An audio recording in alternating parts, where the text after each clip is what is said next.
GR number 241330 December 5, 2022. Ang paksa ng kontrobersya ay isang 180 square meter parcel ng lupa na may bahay, subject property. Ang subject property ay dating nakarehistro sa ilalim ng Original Certificate of Title, October, sa pangalan ni Mister at ng kanyang asawa. Ang magkakapatid ay mga anak ng mag-asawa. Ang magkakapatid ay dating nakatira sa subject property kasama ang kanilang mga magulang. Inakusahan ng magkapatid na noong Oktubre taong 2006, mapanlinlang na binili ng kanilang kapatid na babae ang nasabing ari-arian mula sa kanilang mga magulang sa pamamagitan ng Deed of Absolute Sale, DOAS.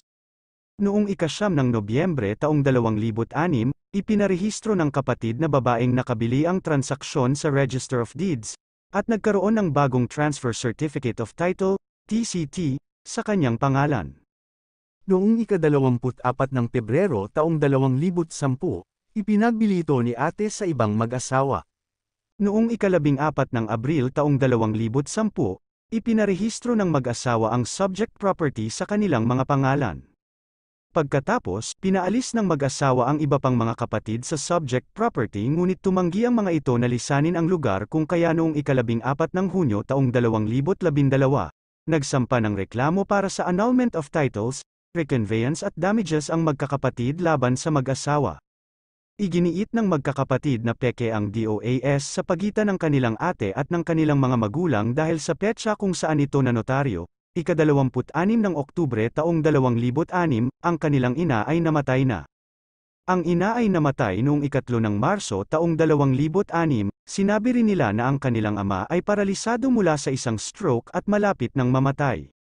Sa katunayan, namatay ang ama 12 araw pagkatapos isagawa ang DOAS noong ika-7 ng Nobyembre taong 2006. Binigyang diin din ng mga kapatid na, matapos matuklasan ang di umano'y mapanlinlang na pagkuha ng kapatid na babae ng subject property, isa sa kanilang kapatid na lalaki ang naghain ng Notice of Adverse Claim sa titulo ng ari-arian noong ika-16 ng Hulyo taong 2009. Kaya naman, ang mag-asawa ay nagkaroon ng kaalaman tungkol sa mapanlinlang na transaksyon na ginawa ng kapatid na babae nang binili nila ang ari-arian noong ika-24 ng Pebrero taong 2010. Iginiit pa ng magkakapatid na ang adverse claim ay kinansela noong ika-22 ng Marso taong 2010 dahil hindi maaring magsampa ng anumang petisyon ang kuya para sa pagkansela ng adverse claim dahil na-stroke siya at naparalisa noong panahong yun. Sa kanilang panig, itinanggi ng mag-asawa ang mga alegasyon ng magkakapatid na pandaraya at pamemeke, at naninindigan na ang anumang depekto sa notarization ng DOAS ay hindi nakaapekto sa bisa ng pagbebenta. Nagbigay sila ng mga sumusunod na ebidensya, na pinahintulutan ng mga magulang ng magkakapatid ang kanilang manugang na makakuha ng 2.5 na milyong piso na pautang at pinahintulutan siyang gamitin ang subject na ari-arian bilang collateral. Hindi naglaon ang manugang na lalaki ay hindi na nakabayad ng utang.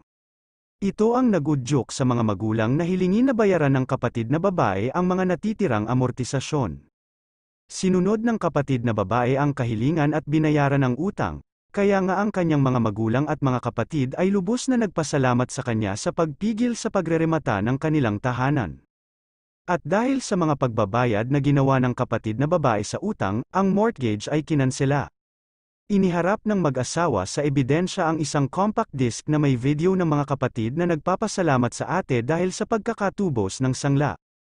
Kung kaya naman, bilang pagbabayad, inilipat ng mga magulang ang ari-arian sa kapatid na babae sa pamamagitan ng isang walang petsang DOAS, at ang ina ay nakapaglagay ng kanyang pirma doon upang ipahiwatig ang kanyang pahintulot sa pagbebenta.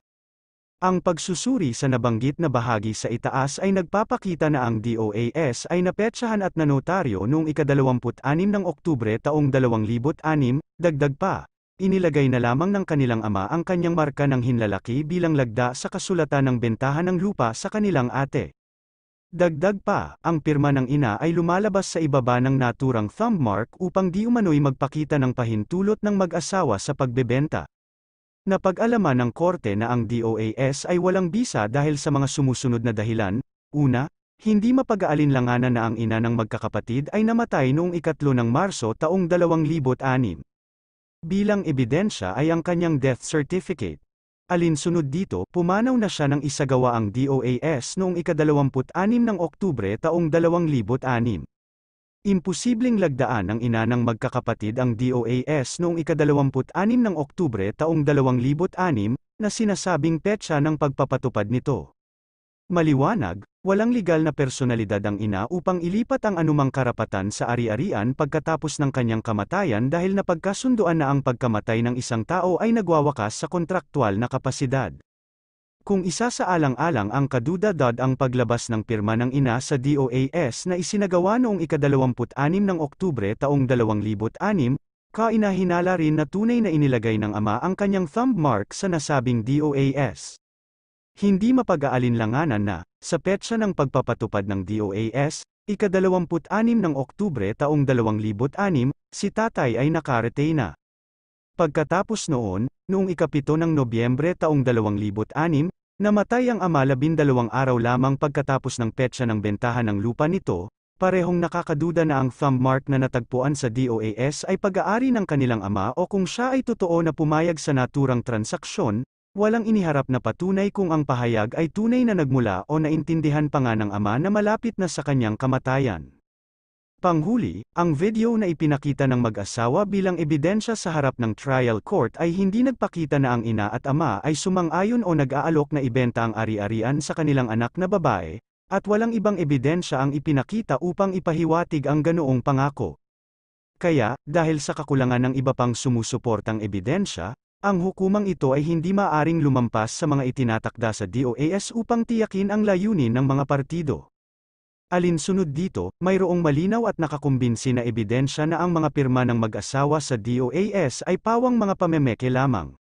Sa katunayan, kung isasaalang-alang na ang mga pirma ng mag-asawa ay mga pamemeke lamang, ang DOAS ay isang ganap na walang bisang kontrata. Ang isang peking kasulatan ay walang bisa at walang titulo. Ang lahat ng mga transaksyon kasunod ng sinasabing pagbebenta ay walang bisa din.